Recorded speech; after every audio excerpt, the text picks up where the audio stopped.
இந்த வீடியோவை உங்களுக்கு வழங்குவோர் மாலை முரசு செய்திகள் தொலைக்காட்சியின் படிப்போம் ஜெயிப்போம் உயர்கல்வியை தேர்ந்தெடுப்பதில் உள்ள சந்தேகங்களை தீர்க்கும் நிகழ்ச்சி தினமும் மாலை 5 மணிக்கு. வணக்கம். நமது மாலை முரசு செய்திகள் தொலைக்காட்சி 9 ஆண்டுகளை நிறைவு செய்து 10ஆம் ஆண்டில் அடியெடுத்து வைக்கிறது. உண்மை மற்றும் நடுநிலை செய்திகளுக்கு உத்தரவாதம் தரும் இப்பயணத்தில் உடன் நிற்கும் உலக தமிழ் நெஞ்சங்களுக்கு எங்கள் உளமார்ந்த நன்றி. இனி செய்திகளை விரிவாக பார்ப்பதற்கு முன் இந்நேரத்திற்கான தலைப்புச் செய்திகளை பார்க்கலாம். நாடு முழுவதும் கொரோனா பாதிப்பு 6000-ஐ கடந்தது. கடந்த 24 மணி நேரத்தில் மட்டும் 6 பேர் உயிரிழந்துள்ளதாக மத்திய சுகாதார அமைச்சகம் தகவல்.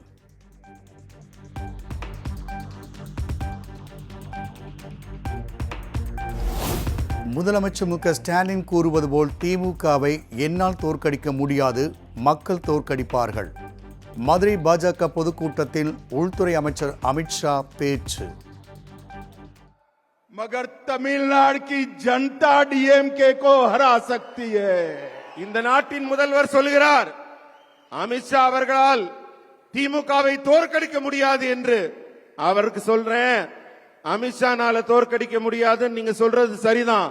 ஆனா இந்த நாட்டின் மக்கள், தமிழக மக்கள் உங்களை தோற்கடிக்க இருக்கிறார்கள், காத்துக் கொண்டிருக்கிறார்கள்.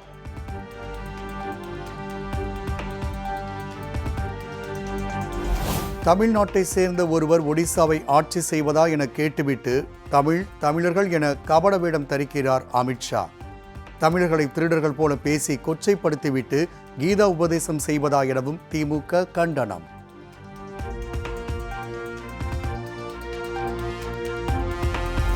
(2026) தமிழகத்தில் பாஜக அதிமுக ஆட்சி மலரும்.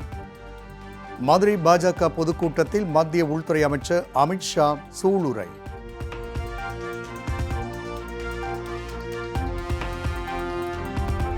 பாஜக ஆட்சிக்கு வந்தால் தமிழகத்தை மணிப்பூராக மாற்றி விடுவார்கள் என திமுக குற்றச்சாட்டு.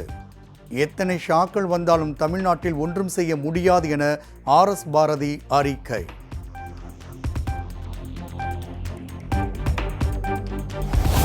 சட்டமன்ற தேர்தலில் சுமார் 200 இடங்களில் வெற்றி பெறுவோம் என மு.க. ஸ்டாலின் சூளுரைப்பது பகல் கனவு என எடப்பாடி பழனிசாமி விமர்சனம். 2026 அதிமுக கூட்டணியே வெற்றி பெறும் எனவும் திட்டவட்டம்.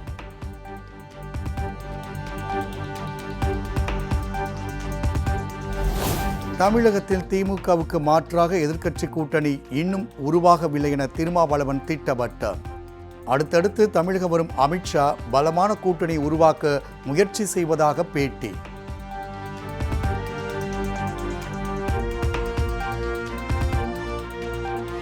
(2026) சட்டப்பேரவை தேர்தல் பணிகளை போர்க்கால அடிப்படையில் தொடங்க வேண்டும். நம்பிக்கையுடன் பணியாற்றுங்கள், இனிவரும் காலம் நமதே என்றும் பாஜக உயர்மட்ட குழு கூட்டத்தில் உள்துறை அமைச்சர் அமித்ஷா பேச்சு.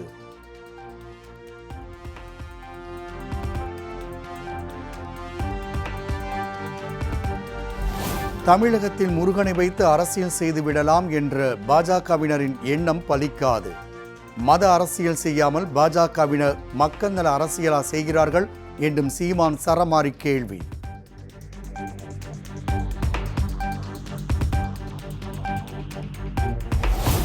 அதிமுக தலைமையில் ஒரு கூட்டணி அமைக்கப்பட்டு விட்டதென எடப்பாடி பழனிசாமி உறுதி. இன்னும் பல கட்சிகள் கூட்டணியில் இடம்பெறும் என்றும் நம்பிக்கை.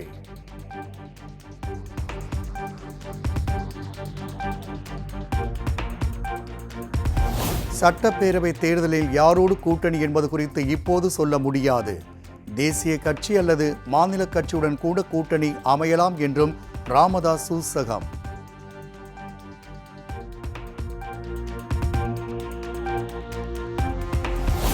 அன்புமணியுடன் சமரச பேச்சுவார்த்தை நடத்தப்பட்டதா? அதெல்லாம் ரகசியம், சொல்லக்கூடாது என சிரித்தவாறே ராமதாஸ் பதில்.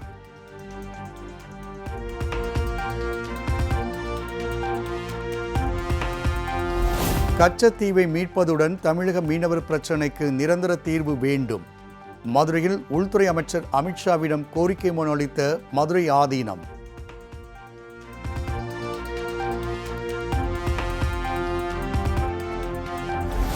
முதலமைச்சர் மு.க. ஸ்டாலின் தலைமையில் இன்று காலை 11 மணிக்கு பல்வேறு துறைகள் சார்பில் ஆய்வுக் கூட்டம். பேரவையில் அறிவிக்கப்பட்ட திட்டங்களின் நிலை, செயல்படுத்தப்பட்டு வரும் திட்டங்கள் குறித்து ஆலோசனை என தகவல்.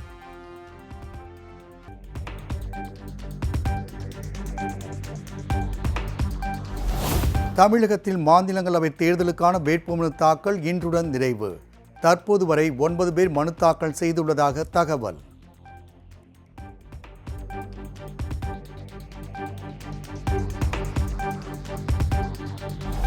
பொறியியல் படிப்புகளில் சேர விண்ணப்ப பதிவு நிறைவடைந்த நிலையில் சான்றிதழ்கள் பதிவேற்றம் செய்ய இன்றே கடைசி நாள். ஆன்லைன் சரிபார்ப்பு நாளை முதல் 20ஆம் தேதி வரை நடைபெறும் என்று அறிவிப்பு.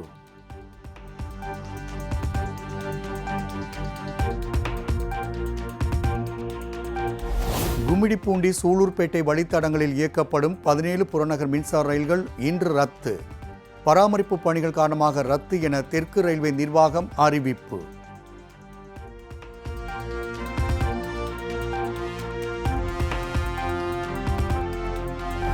கிருஷ்ணகிரி, தருமபுரி உட்பட 9 மாவட்டங்களுக்கு நாளை கனமழைக்கான மஞ்சள் எச்சரிக்கை. புதுச்சேரி, காரைக்கால் பகுதிகளிலும் இடி மின்னலுடன் கூடிய மிதமான மழைக்கு வாய்ப்பு.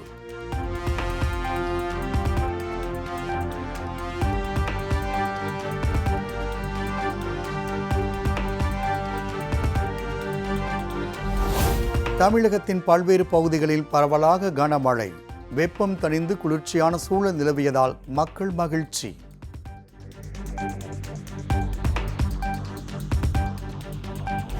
தமிழ்நாட்டில் நேற்று 13 இடங்களில் 100 டிகிரி ஃபாரன்ஹீட் வெப்பம் பதிவு.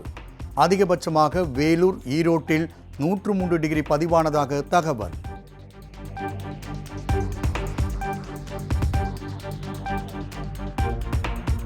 செய்யாறு அருகே மது போதையில் வாகன தணிக்கையின் போது நிற்காமல் சென்ற காரை சினிமா பாணியில் துரத்திச் சென்று பிடித்த காவலர். போதை ஆசாமி பார்த்திபனை பிடித்து செய்யாறு போலீசார் விசாரணை.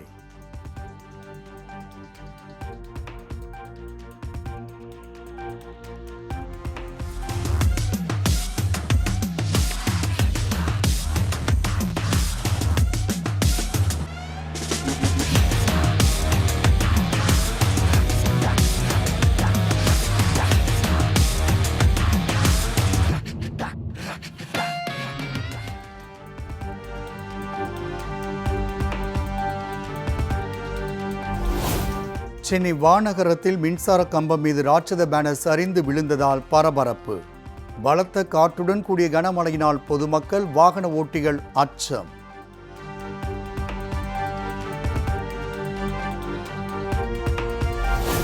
மகாராஷ்டிராவில் நேற்று ஒரே நாளில் 77 பேருக்கு கொரோனா பாதிப்பு உறுதி. கட்டுப்பாடுகளை தீவிரப்படுத்த மாநில அரசு திட்டமிட்டுள்ளதாக தகவல்.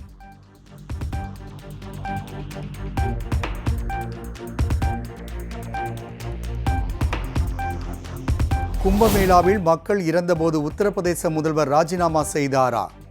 பெங்களூரு சம்பவத்தை சுட்டிக்காட்டி பாஜக தொடர் அழுத்தம் கொடுத்து வரும் நிலையில் கர்நாடக முதல்வர் சித்தராமையா கேள்வி.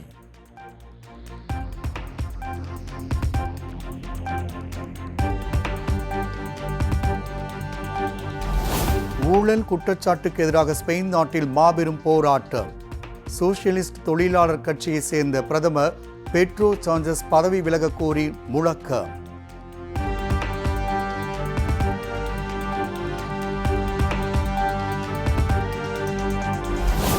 எதிர்க்கட்சிக்கு நிதி கொடுத்தால் கடும் விளைவை சந்திக்க நேரிடும் என எலான் மஸ்கிற்கு ட்ரம்ப் பகிரங்க மிரட்டல். மஸ்குடனான உறவு முடிந்து விட்டதாகவும் அறிவிப்பு.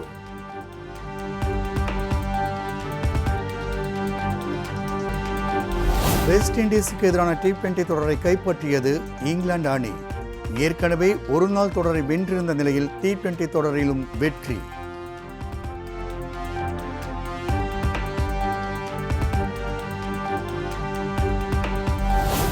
பிரேசில் கால்பந்து நட்சத்திர வீரர் நெய்மருக்கு கொரோனா உறுதி.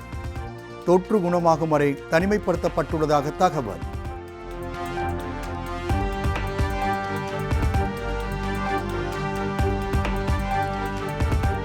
சர்வதேச விண்வெளி நிலையத்திற்கு இந்திய வீரர் சுபான்ஷு குழு நாளை பயணம்.